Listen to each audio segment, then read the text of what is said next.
지금부터 제가 한 40분 동안 말씀드리고자 하는 얘기는 조금 범위가 좀 큰 얘기를 좀 드리고자 합니다. 제목에서도 아시다시피 이게 한국하고 미국하고 일본은 왔다 갔다 해야 되고요. 그리고 또 유통기업이라고 얘기했습니다만 유통기업도 다양하지 않습니까? 그 중에 제가 이제 염두에 두고 있는 것은 여러분이 잘 아시는 월마트, 미국의 월마트, 그 다음에 일본의 양대 유통 그룹이라고 할 수 있는 세븐앤아이, 그 다음에 이온그룹 얘기 좀 말씀드리고, 그리고 마지막으로는 롯데그룹, 그 다음에 그 신세계그룹까지 좀 말씀을 드리고자 합니다.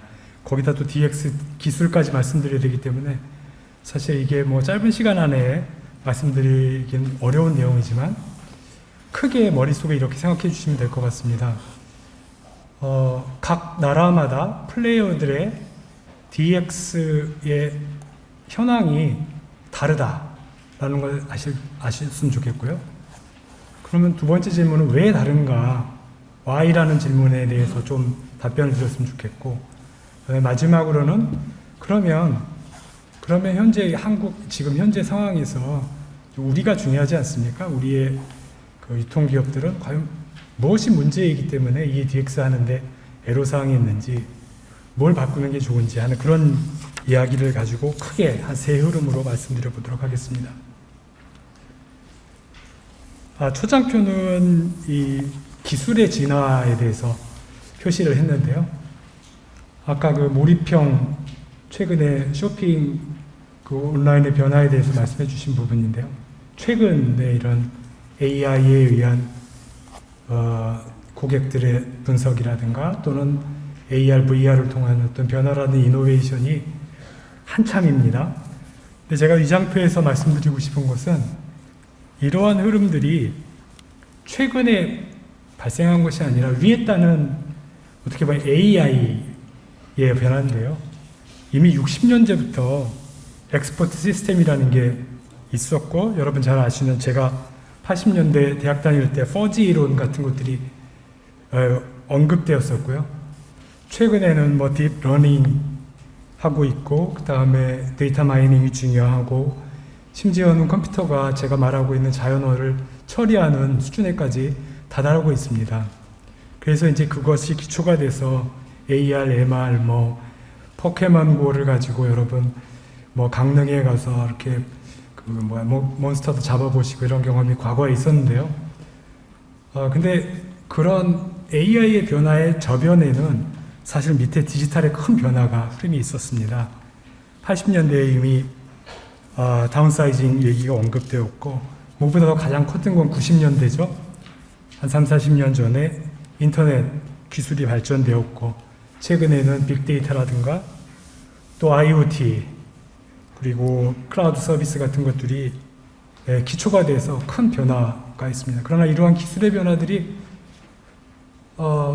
저희 삶 속에 조금씩 있었는데 이것들을 크게 우리가 감지하기 어려웠습니다만은 최근에는 무시할 수 없는 큰 대세로 이 AI라는 게 등장하게 됐고, 그리고 아까 말씀에 있었지만 몰입형 어떤 쇼핑몰의 진화 같은 것들이 아직 뭐 완성됐다고는 볼 수 없지만 굉장히 눈앞에 다가온 상황입니다.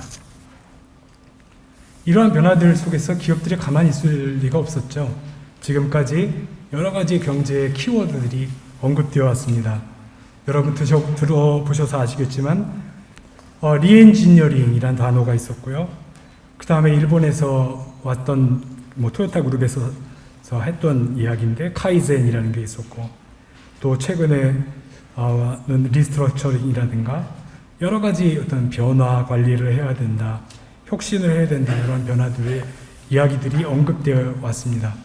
그것들이 최근에는 DX라고 하는 단어에 수렴되고 있지 않나 하는 생각이 듭니다. 국내에서는 DX라는 단어보다는 DT라는 단어가 훨씬 더 먼저 2, 3년 전에 화두가 돼서 각 기업에서도, 여러분들 여기 계시지만 기업의 DT 관련 부서들 그리고 그 조직도 이미 있을 것이라고 생각이 듭니다. 그렇다면 이 DX, DT라고 하는 것이 큰 변화가 있는데 생각보다 속도가 느리고 생각보다 이 심각성이 제대로 인식되지 못하고 있다라는 것이 제 연구의 내용입니다. 메타모르포제라는 단어가 있습니다. 이게 독일어인데요. 변신을 의미하고 돌연변이를 의미하는 겁니다. 단순한 변화 관리가 아니라 자기의 어떤 체질과 그 다음에 그 세계관의 큰 변화를 가져와야 된다고 하는 것인데요. 예를 들면 이런 겁니다. 지금 내가 오늘 최근에 그 카타르 월드컵이 시작됐습니다만은 축구 비즈니스를 하고 있는 거죠. 축구장을 자기가 경영하고 있는데 지금 이제 상황이 어떤 상황이냐면 축구장에 손님이 오지 않을지도 모른다 라고 하는 위기감이라고 하는 것입니다. 지금 축구장을 만들어 놨는데 축구장에 손님이 안 오면 문 닫아야 되지 않습니까? 그런데 그 상황에서 손님들은 다 이제 야구 보러 가는 거죠. 야구 보러 가는 겁니다. 이 상황에서는 기업이 축구의 룰을 버리고 야구의 룰을 새롭게 학습해서 야구의 룰을 그 기업의 DNA로 바꿔야 될 텐데 자꾸 기업에서는 지금 사람들이 축구 보러 안 오는 것들을 자꾸 축구 현장에 물어봅니다. 야구 현장에 물어보는 게 아니라 축구 현장에 계속 물어봅니다. 그리고 기업에서 이렇게 얘기합니다. 여러분들 기업에서도 아마 상사로부터 지시를 받거나 경험이 있으셨는데요. 지금 야구 룰이 어떻게 바뀌고 있는데 그것 좀 한번 조사해봐. 상위에서 여기 세미나 한다 그러는데 그런데 가서 한번 얘기해봐. 그 얘기 좀 잘 들어서 좀 나한테 사장님이 보고해봐. 그렇게 아마 지시받고 여기 오신 분도 계실 겁니다. 근데 제가 말씀드리는 거는 사장님이 야구의 룰을 직원들한테 보고받을 상황이 아니라는 겁니다. 지금 상황이라는 것은. 축구장에 손님이 안 오는 상황에서 결국 직원들한테 야구의 룰을 조사하라고 계속 보내야 되는 상황이 아니라는 거죠. DX 시대가 코앞에 있습니다. 이 상황에는 기존의 사장님께서 CEO가 기업의 수장이 자기가 룰을 바꿈으로 말미암아 테이킹 해야 될 리스크를 거꾸로 각오하고 거꾸로 그것을 과감하게 수행해야 되는 시기다라고 그렇게 생각이 듭니다. DX에는 새로운 기회가 찾아온다고 생각합니다. 여기 맨 왼쪽에 리얼 캐주얼이라고 하는 부분이 있는데요. 우리나라에도 어느 정도의 대단한 신화가 있냐면 제가 유통업에도 오랫동안 근무해서 알고 있습니다만 1998년도에 미국의 월마트가 한국에 상륙한다고 했던 것들이 기억이 새롭습니다. 이거 과연 한국이 유통시장이 초토화되는 거 아니냐라고 했던 것들인데요. 결과적으로 어떻게 됐습니까? 2006년인가요? 월마트 한국 매장 결국 신세계한테 매각하고 한국 시장에서 물러났습니다. 그러면서 한국의 어떤 오프라인 시장에, 소위 말하는 리얼한 시장에 엄청난 신화를 써제끼기 시작한 겁니다. 물론 월마트가 한국 외에도 다른 세계 각국에도 여러 군데 나갔습니다만은 한국은 그 월마트와 경쟁해서 이겼다고 하는 엄청난 성공 신화를 가지고 있는 거죠. 저는 근데 거꾸로 그렇게 생각합니다. 과연 성공 신화가 과연 앞으로의 DX의 변화를 담보할 수 있느냐라고 하는 측면에서는 퀘스천 마크고요. 사실 최근에 지금 아까도 쭉 얘기하신 최근에 버추얼한 세계가 변화가 있고요. 아까 기술의 변화가 그런 것들이고 아마존의 등장이 있었습니다. 94년이죠. 1994년에 베조스가 미국에서 만든 유통업체인데요. 지금은 월마트와 쌍벽을 겨누고 있습니다. 그렇게 큰 변화가 있었던 버추얼한 시장이 최근에 약간 삐걱댑니다. 뉴스를 보니까 메타버스도 인원 10,000명 삭감해야 된다고 얘기하고 지금 아마존도 곧 그런 뉴스가 나오고 있는데 반드시 버추얼한 세계가 수익률을 담보하고 지속적인 성장을 담보하는 건 아니라고 생각합니다. 저는 거꾸로 새로운 기회가 오고 있다. 리얼한 세계에 싸웠던 플레이어들, 미국의 월마트를 비롯해서요, 한국의 신세계 롯데와 같은 기업들이 이제 심각하게 한번 성공의 신화의 트랩에 빠지지 않고 새로운 변화를 모색해야 할 시기인데, 이 시기는 결국 의사결정의 모델을 바꿔야 되는 겁니다. 다시 말씀드리면 지금 대한민국의 가장 중요한 상위 법률이 헌법이지 않습니까? 헌법을 바꿔야 되는 상황입니다. 헌법을. 그 헌법을 바꾸지 않은 상황에서 민법하고 상법하고 형법만 바꾼다 그래서 국가의 기관이 바뀌는 게 아니겠죠. 그 기저에는 유저가 있습니다. 소비자가 있습니다. 소비자의 선택폭이 엄청 변화한 거죠. 여러분들도 그 가운데 있고 저도 그런 변화 가운데 있다고 생각이 듭니다. 그런데 이러한 DX와 DT의 진화가 국내에 4, 5년 전에 화두가 됐고 지금도 뭐 진행 중에 있습니다만은 초기 단계에 머물러 있다라고 하는 것이 제 인식입니다. 첫 번째는 DX의 방향을 보시면 아직도 미션, 목표, 슬로건을 제시하는 단계에 그치고 있고 이게 새로운 수익 모델을 창출하고 있지 못하고 하는 것입니다. 제가 조금 이따 월마트의 얘기를 말씀드릴 텐데 월마트는 수익을 내고 있고 그 다음에 주가의 변화도 굉장히 좋은 커브를 보이고 있는 것을 볼 수 있습니다. 두 번째는 DX 시스템에 관한 건데요. 이게 말장난 같습니다만 에고시스템, 아직도 괜히 마이오피아의 근시안적인 시각에서 보고 있어서 이 시스템이 지향해야 되는 에코시스템에 대해서 제대로 인식하지 못하고 있다는 말씀 드리고 싶습니다. 에코시스템은 뭐 다 아시겠지만 모 학자가 언급한 내용이 있어 그 부분에 대해서는 조금 이따 다시 한번 설명을 드리도록 하겠습니다. 그리고 벤치마킹인데요. 우리가 항상 누가 어떻게 하고 있는가 귀 기울여서 보게 되는데 눈여겨서 보게 되는데 경쟁자를 보는 데는 익숙하지만 결국 시대를 읽는 수준에는 다다르지 못하고 있다라는 말씀을 드리고 싶고요.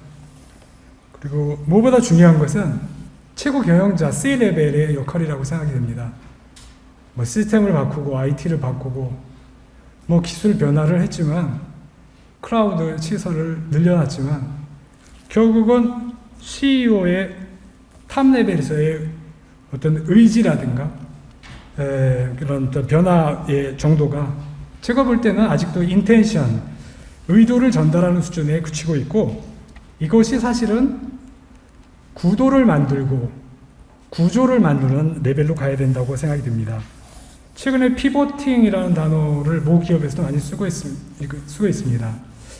저도 학교 다닐 때 농구를 좋아해서 피보팅이 뭔지를 그때 당시부터도 알고 있었는데 피보팅이라는 단어가 화두가 된 건 최근인 것 같습니다. 슛을 쏘거나 패스를 하기 위해서 플레이어가 왼발은 뭐 오른손 제비의 경우에 한해서 얘기입니다만 왼발에 축을 두고 오른발을 앞으로 변화시키면서 패스를 할 건지 아니면 슛을 할 건지에 대해서 굉장히 기민하게 움직여야 되는 걸 피보팅이라고 합니다. 공을 갖고 하는 스포츠에는 또 핸드볼에서도 마찬가지인데요. 피보팅을 왜 합니까? 피보팅은 리더십의 벡터를 바꾸는 것들입니다. 속도를 내는 것이 아니라 방향을 바꿔야 된다고 하는 것입니다.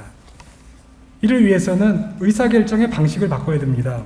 거버넌스의 참여자가 누구냐? 물론 주주가 있겠고, 그 다음에 뭐 사회, 지역사회도 있겠고, 여러 가지 거버넌스에 해당자가 있습니다만은, 무엇보다 중요한 것은 유저라고 생각이 들고요.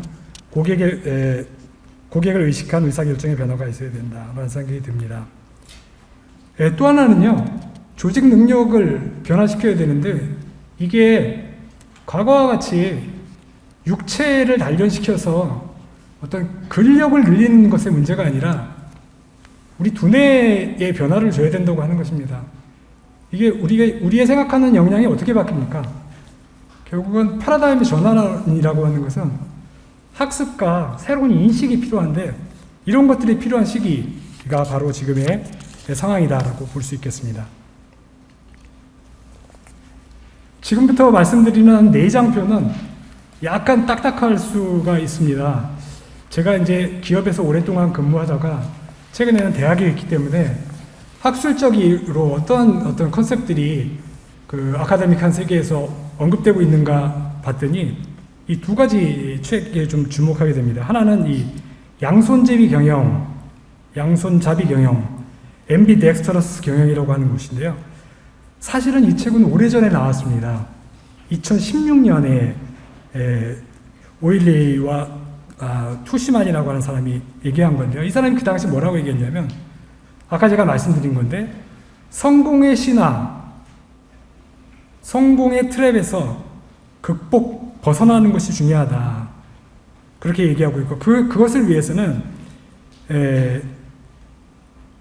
다시 말씀드리면 경쟁이 격화되고 기술 진보가 굉장히 빨라지면 오른손잡이 경영만으로는 부족하다라고 하는 것입니다. 양손잡이를 같이 해야 된다. 오른쪽으로만 던지지 말고 왼손으로도 투구를 해야 된다고 하는 것입니다. 유통 공룡으로서의 모습도 중요하지만 유니콘 기업을 어떻게 기업 안에 인큐베이팅 할 것이냐는 거. 이것은 결국 리더십의 포부의 문제이고 가치관의 문제인데 이것을 얘기하고 있습니다. 이 책은 사실은 한국에서는 그 리드 앤 디스트럽트라는 책으로 번역이 됐는데 그다지 인기가 없었던 것 같습니다. 그 조직론을 공부하시는 분은 아닌데 마치라고 하는 유명한 학자가 있는데 이 사람이 이미 사실 1991년에 이 얘기를 하고 있었습니다. 91년도니까 사실은 우리가 얘기하는 DX 이런 얘기하기 전에 이미 언급되었던 얘기죠. 그래프를 한번 보시기 바랍니다. X축은 이제 기업의 익스플로레이션에서 심화시키는 겁니다. 눈덩이를 계속 키워나가는 거.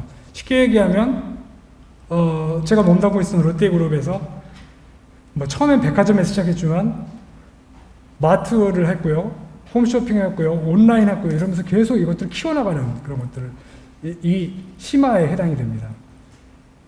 Y축은 뭐냐면 익스플로레이션.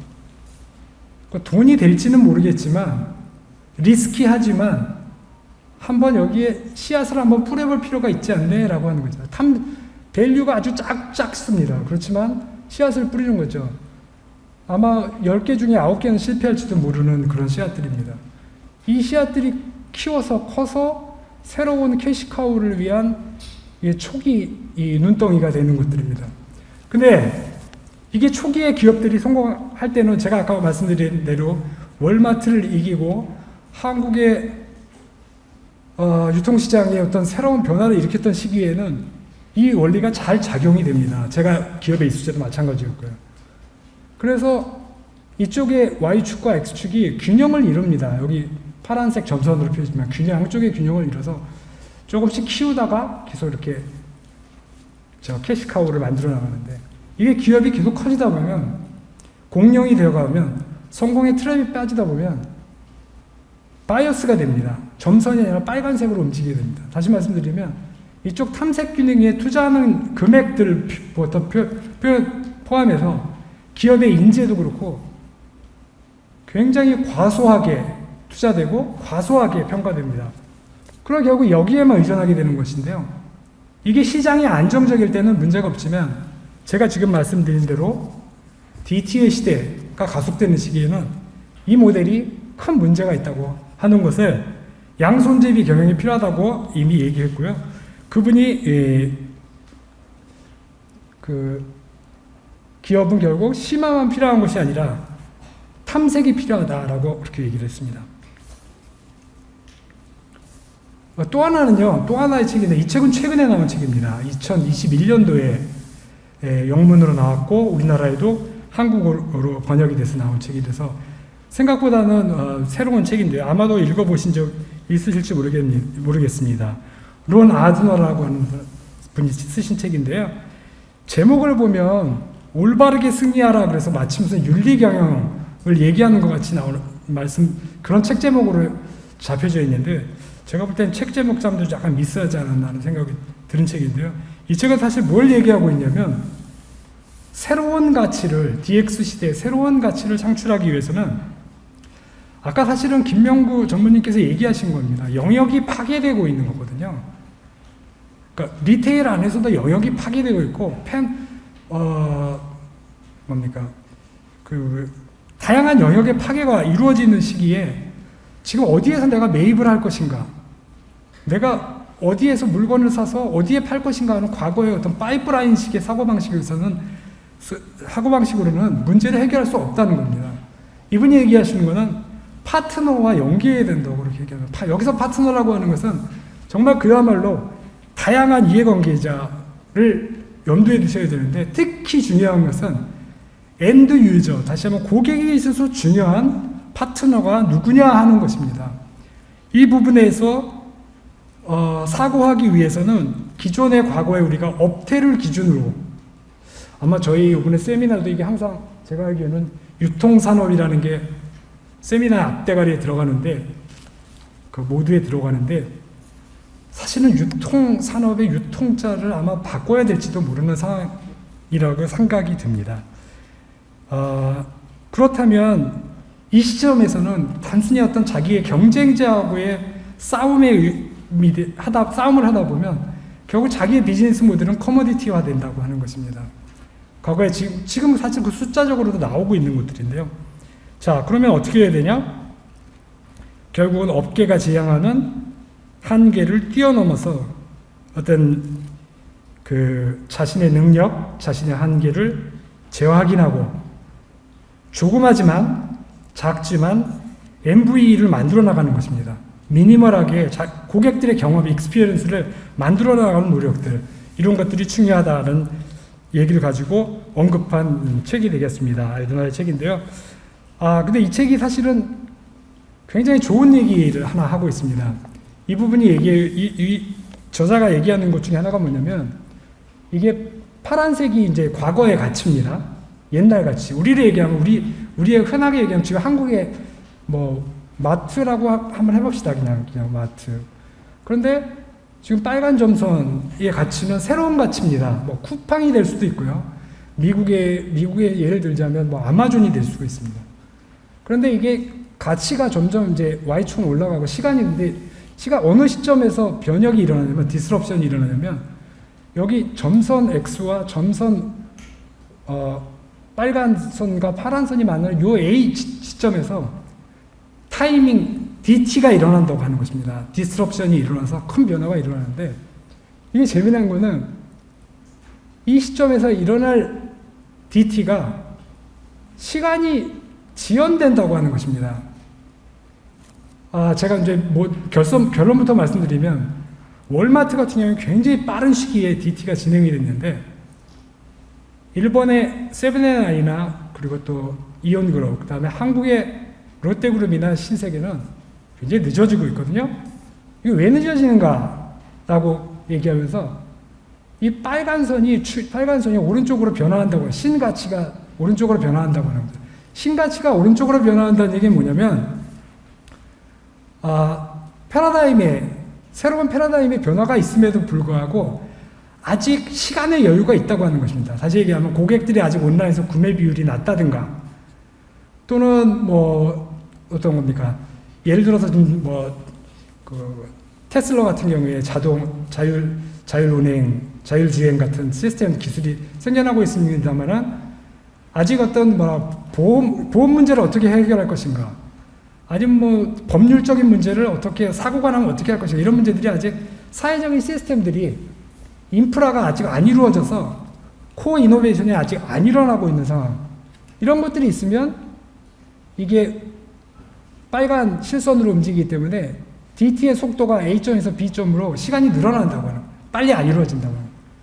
또 하나는 이 파란색 선이 되겠는데요.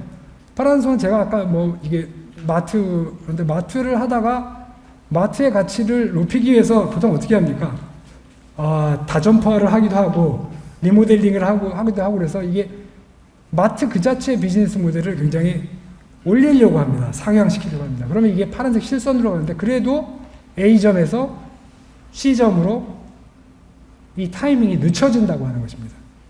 이게 양쪽 다 작용하면 빨간 선과 파란 선이 다 작용하면 뭐 쉽게 얘기해서 월마트는 A점에서 DT가 일어나는데 일본이나 한국에서는 C나 B나 D라고 하는 것이 늦어진다고 하는 것들을 설명한 그래프가 되겠는데요. 제가 읽으면서 굉장히 동감한 내용이 되겠습니다. 그리고 결국 기업은 너무 빨리 이 타이밍 이 레이스에 이쪽 DT 레이스에 들어가더라도 문제가 있겠죠.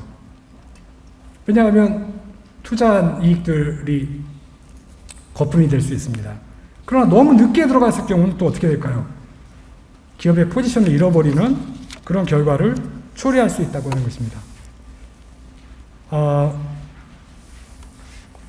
한 가지 한국과 그다음에 미국과 일본의 DX 인프라에 대해서 여러분들이 아마 머릿속에 대강 이렇게 생각하실 수 있는 숫자들인데요.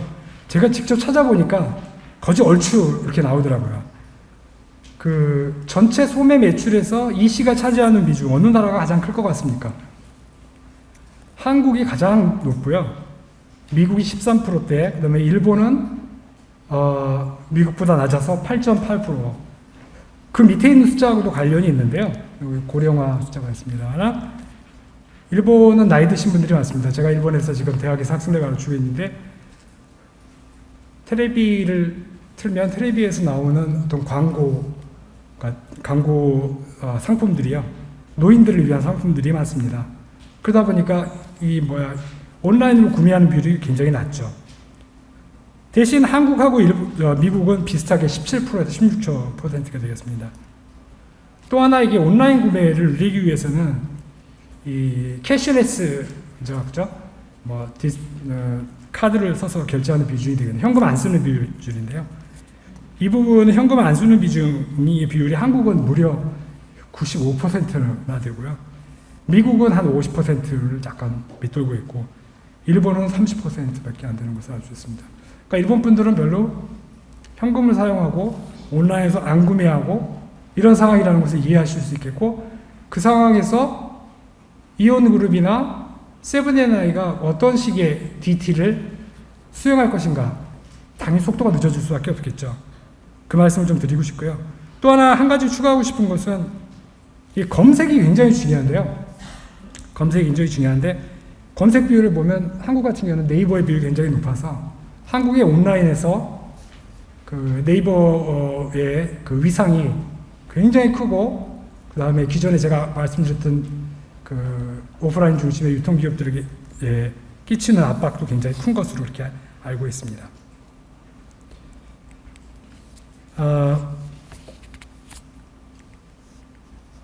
월마트의 주가 변화를 표시한 건데요. 오른쪽 표시면 아시겠지만 오프라인 기업이라서 주가가 어떤 이 디지털 시대에 감소했느냐 그렇지 않다고 하는 것을 제가 좀 강조하고 싶습니다. 근데요 이게 월마트 사장이 5번 바뀌었는데 이미 세 번째 사장이었던가요? 스코트란 사장이 이미 2000년에 베조스를 만납니다. 그래서 아마존 모델을 보고 야 우리도 인터넷 쇼핑 해야 되는 거 아닌가라고 하는데 그때 결정을 하지 않죠.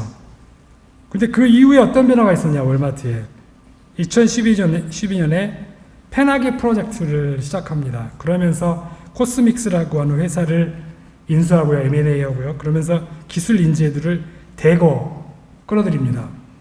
그리고 그 당시에 CTO였던 제러미 킹이 주도하면서 폴라리스라고 하는 검색 그리고 클라우드라고 하는 것들이 있어서도요. 굉장히 빠른 속도로 그렇게 진행을 해나갔던 것들을 볼 수 있고요. 지금 월마트의 사장은 맥밀런, 더그 맥밀런이라는 분인데요. 이분이 월마트 사장이 된 것이 2014년이었습니다. 이런 움직임들이 막 있었던 시기였는데, 그러면서 사장이 된 다음에 이런 선언을 합니다. 우리 월마트는 EC 기업이다. 테크놀로지 기업으로 필요한 충분한 조직을 완성했다. 회사 이름도 바꿨죠, 그 전에. 뭐 이거는 맥밀런이 바꾸진 않았습니다만은 월마트 스토어에서 스토어를 떼버렸습니다. 월마트만을 남겨놓은 그것이 의미하는 바가 벌써 알 수 있다고 생각합니다. 제가 10년 동안 월마트의 그 매출액 대비해서 기술 관련 투자를 얼마 했는가 보니까요, 엄청난 투자를 하고 있습니다. 3년간 매년 50억 달러 넘는 금액을 투자하고 있는데요. 이것은 매출액 대비해서 1.5%인데 뭐 전체 매출이 워낙 크니까 엄청난 규모로 진행되고 있다는 것을 볼 수 있습니다. 그 배후에는 아까 말씀드린 대로 이제 맥밀런 이후에 2016년에 제트닷컴을 인수한 것을 잘 아실 수 있겠습니다. 뭐 다양한 내용들이 있는데 제가 좀 상이약을 하고요. 여기서 핵심이 되는 것은 뭐냐면 점포 내에서 일하고 있는 EC 관련 직원들을 이름을 퍼스널 쇼퍼라고 이름을 붙이면서 그들의 고용을 지속하고, 그리고 각 점포는 MFC 역할을 합니다. 점포 스스로가 풀필먼트 역할을 해나가도록 하는 것이고요. 더 하나 중요한 것은 최근에 2018년, 2019년 이후에는 이게 교육도 굉장히 강조를 해서 교육에도 이 버추얼 방식의 교육 방식을 채택하고 있고, 더 나아가서 인텔리전트 리테일 랩이라고 해서 점포의 IoT화가 되겠습니다. 여기에 상주하고 있는 직원들과 함께, 엔지니어들과 함께 새로운 현장에 맞는 프로그램들을 만들어 나가고 있는데요. 이런 변화를 통해서 남는 시간들은 고객에게 쓰겠다라고 하는 것이 월마트의 전략입니다. 다음은 이온그룹이 되겠는데요. 이온그룹은 주가 변화를 보시면 아시겠지만 그렇게 많이 빠지고 있지 않아요. 그죠? 네, 주가 많이 빠지고 있지 않습니다. 2019년에는 스캔앤고라고 해서 쇼핑을 할 때 그 스마트폰을 이용해서 쇼핑을 할 수 있는 구조로 가고 있는데, 이온그룹은 여전히 이런 비즈니스 모델들을 인하우스에서 만들기보다는 굉장히 후지스와 같은 외부의 SI에 크게 의존하고 있다고 하는 것입니다. 그래서 제가 한 가지 강조하고 싶은 것은 맨 밑에 있는 부분인데요. 아까 우리 김 전무님께서도 말씀하셨습니다. 얼마 전에 롯데그룹에서 영국의 오카도하고 손잡고 OSP를 활용해서 AI라든가 로봇 기능을 활용한 그것을 이제 곧 투자하겠다라고 하는 것을 롯데에서 발표한 적이 있는데, 이온은 굉장히 롯데보다 빨랐습니다. 2019년도에 그 오카다와 손을 잡고 투자를 했고요. 그 3년 동안에 5천억 엔 이상의 투자를 예정하고 있습니다.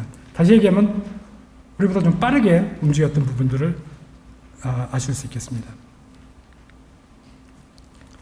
또 하나 세븐일레븐인데요. 세븐아이 일본의 최고의 유통기업이라고 볼 수 있는데, 주가 보시면 DX 최근 4, 5년 동안 그 주가가 빠지고 있지 않습니다. 여러 가지 세븐나우라든가 또는 라스트 원마일 DX라든가 이런 것들을 하고 있는데, 제가 시간 관계상 한 가지 강조하고 싶은 것은 과거에 세븐앤아이 그룹도 한국의 신세계나 롯데와 마찬가지로 백화점 갖고 있었습니다. 인수해서 갖고 있었던 것인데요. 2천억 엔의 그 소고 세이브를 가지고 있었는데 이걸 지금 매각하는 것이 결정이 됐습니다. 아주 최근에 결정이 됐고요. 그 대신 무엇을 사들였냐면 미국에 있는 편의점 스피드웨이라고 하는 편의점을 사들였는데 3,800개 이상 되는 점포를 미국에서 가져온 겁니다. 투자 금액은 무려 2조 3천억 얘기니까 천문학적인 투자를 해서, 제가 말씀드린 것은 세븐앤아이의 DX를 추천했다기보다는 굉장히 기존에 아까 제가 말씀드린 심화시키는 과정을 미국에 있는 편의점을 인수하는 방식으로 나갔다는 것입니다. 이게 이제 세븐앤아이의 최근에 그 2013년부터 2021년까지의 변화인데요. 핵심은 뭐냐면 제가 롯데에서 근무할 때도 진행했던 것들입니다. 옴니 채널, EC 사이트를 만들려고 했습니다. 그래서 뭐 빅데이터를 활용해서 어떤 홀딩스도 만들고 이런 것들을 막 시도를 했는데요. 결국은 EC 사이트 만드는 거 실패했고, 더 중요한 거는 2020년이니까 2년 전에 외부에 있는 DX 전문가를 영입합니다. 전문가로 영입합니다.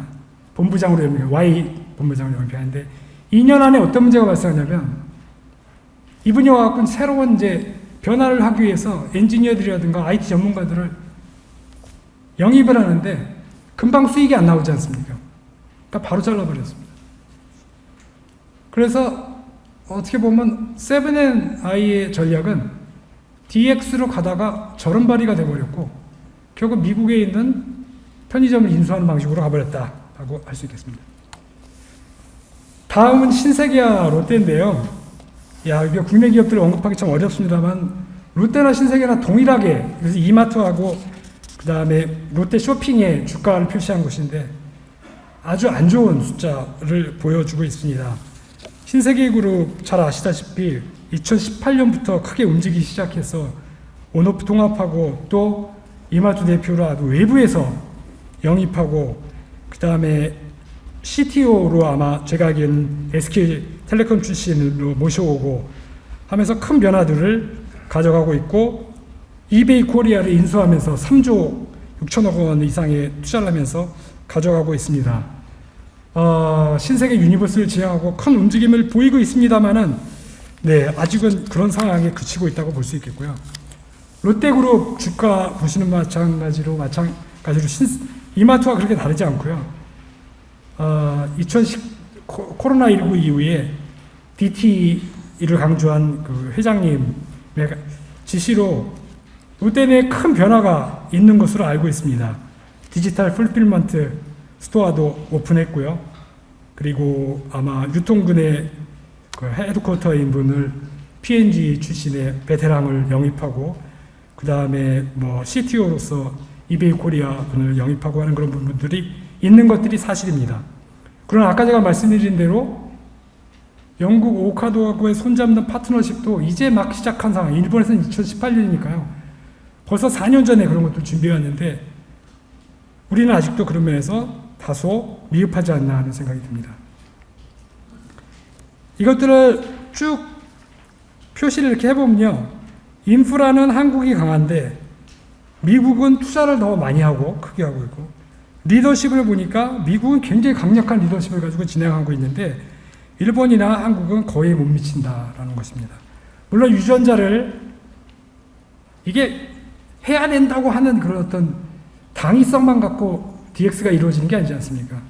사람을 영입해야 되는데 과감한 M&A를 통한 인재 영입이 미국에 있었다면, 일본이나 한국 같은 경우는 아직도 타사 DX 인재를 영입하는 수준, 그리고 한국은 롯데하고 신세계의 차이가 있습니다만은 그럼에도 불구하고 타이밍 면에서, DT의 타이밍 면에서 미국이 굉장히 빠르게 진행되고 있지만 선제적으로 진행된 반면에 일본은 이온 같은 경우는 굉장히 점차적으로, 세븐앤아이는 오히려 그 대응의 절음발이로 가버리고 있고요.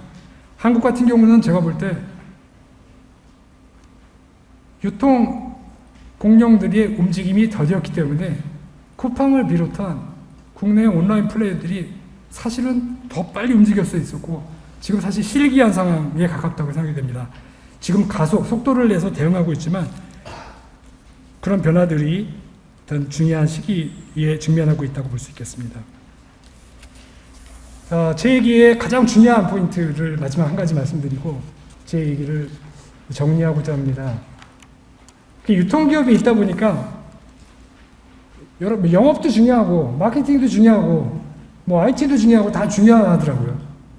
근데 어느 부분에 가장 목소리가 세냐면 이쪽에 보면 영업, 뭐 하나 더 있다면 상품, 이 부분들이 이니셔티브를 집니다. 기업 안에. 그리고 굉장히 협력적으로 일을 해야 되는 부분이 사실입니다. 옛날에도 IT 부분이 있었습니다. 마케팅도 있어요. 근데 여기는 어떻게 평가되냐면 우리는 돈을 버는 부분이에요. 캐시카우고 너희들은 돈을 쓰는 부분이야 라고 하는 인식이 아직도 기업 안에 팽배합니다. 이 두 가지 구조만 있을 때는 아무 문제가 없었는데 요즘은 어떤 시대가 되어버렸냐면 이쪽 크리에이티브한 시대가 큰 변화를 초래하는 시기, DX가 필요한 시기입니다. 그러면 아까 월마트에서도 그렇습니다. 랩 수준에서 이노베이션을 일으켜야 됩니다. 누군가가. 돈을 쓰죠. 수익은 별로 안 납니다. 근데 DX는 어디냐? 랩 수준이 아니라 과거의 IT가 아니라 이 부분이라고 생각이 됩니다. 크리에이티브한 부분에서 이니셔티브를 줘야 되는 부분이죠. 그래서 한번 외부에서 CTO, CIO들을 많이 영입하고 엔지니어들을 영입해서 기업을 변화시키려고 하는데 제가 말씀드린 탑 레벨의 CEO의 역할이라고 생각합니다. 과거에 이런 부분에서 이니셔티브를 줬던 리더십들이 보다 왼쪽 우상향한으로 이동해야 된다라고 하는 것이 제 생각인데요. 이것은 뭐 저만의 아이디어가 이게 아니라 몇 번 제가 현업에 있는 CTO라든가 지식 전문가들하고 인터뷰를 하면서 생각해낸 내용이 되겠습니다. DX 리더십이 중요하다. 효율을 추구할 것이 아니라 무슨 가치를 발견해야 될지 문제를 발견하는 능력이 필요하다. SI에 의존하는 아웃소싱이 아니라 엔지니어와 컨설턴트 두 가지 모두 갖춘 인재들을 영입해야 된다. 라고 하는 부분입니다. 이러기 위해서는 과거의 관성에 의존하지 말고 새로운 유전자들을 영입하고 그들에게 위임해야 된다는 것입니다. 우리가 봐야 될 대상은 경쟁자가 아니라 CX, 고객이 되어야 되었고 의도가 아니라 구도가 되어야 됩니다. 야구, 아까 축구 얘기하고 야구 얘기를 했는데요. 일본의 우리는 손흥민이 대표적인 국민 선수인데, 일본에서는 지금 오타니 쇼헤이라고 미국 프로야구계에서 활약 중인 선수인데요. 이 선수의 특징이 뭐냐면, 이건 아시는 분 아시겠지만, 사진에도 있습니다만, 투수도 잘하고요. 그 다음에 타자도 잘합니다. 베이스 브루스 1회에 두 자릿수 타격, 그 다음에 승률을 거둔 선수가 이 선수라고 하는데요. 이 선수가 이제 미국 진출한 지 5년 만에 MVP가 됩니다. 올해는 MVP가 못 됐는데, 올해 굉장히 좀 위기에 직면하기도 합니다. 근데 위기에 어떻게 직면하냐? 그 얘기만 하고 제가 마치겠습니다. 이게 요즘 세상에는 잘 던지고 잘 쳐도요, 상대편 선수들이 그거 가만히 내버려 두지 않습니다. 전부 사진을 찍어서 일거수일투족을 다 조사를 합니다. 그러니까 오타니의 뭐 회전수라든가 타격 폼을 갖다가 디지털로 다 연습을 해서 과거 다른 경쟁 구단 선수들이 디지털 역습을 해옵니다. 디지털 역습을 당하니까 쇼헤니는 굉장히 힘들어지고, 그것을 이기기 위해서 물론 슬라이드도 배합하고 뭐 투심 마구도 개입하고 이런 식으로 변화를 시켰는데요. 이 사람이 한 얘기 중에 제가 마지막으로 언급하고 마치겠습니다. 이렇게 얘기합니다. 매년 똑같은 것을 하면 결국 똑같은 결과밖에 얻을 수 없다라고 얘기했습니다. 우리 한국 DT 시장이 무엇을 의미하는지 잘 되새겨봤으면 하는 바람입니다. 네, 이상 제 보고를 마치겠습니다. 네,